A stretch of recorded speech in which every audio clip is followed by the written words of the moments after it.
Military Revolution in Naval Air Defense by the United Kingdom.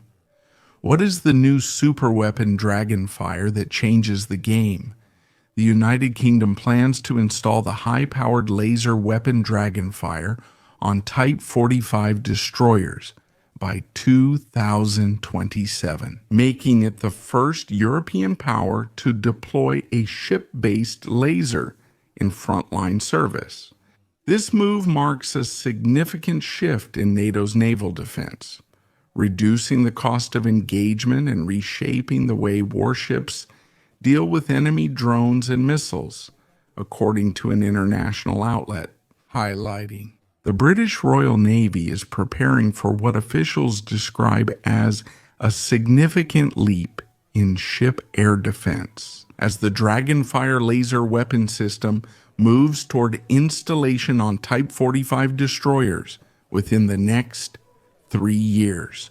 The British say that initial tests have shown the system can track and destroy small targets at distances of 1 to 2 kilometers, and program officials expect that the integration effort will accelerate once the power and cooling modifications within the ships are finalized. If deployed on schedule, the United Kingdom will become the first European nation to deploy a high-powered laser at sea, a milestone that, according to senior officers of the Royal Navy, reflects both the operational demand and the pressure to counter inexpensive aerial threats.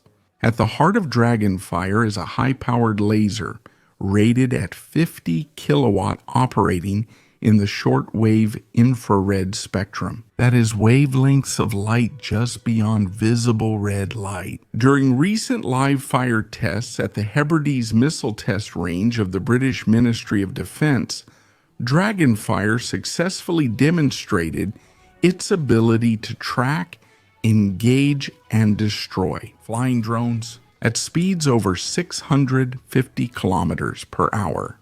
It achieved direct hits on fast-moving targets at distances of up to 1 kilometer. That was the video. If you liked it, you can subscribe to the channel to get notified about every new one. Don't forget to leave us comments with your opinion.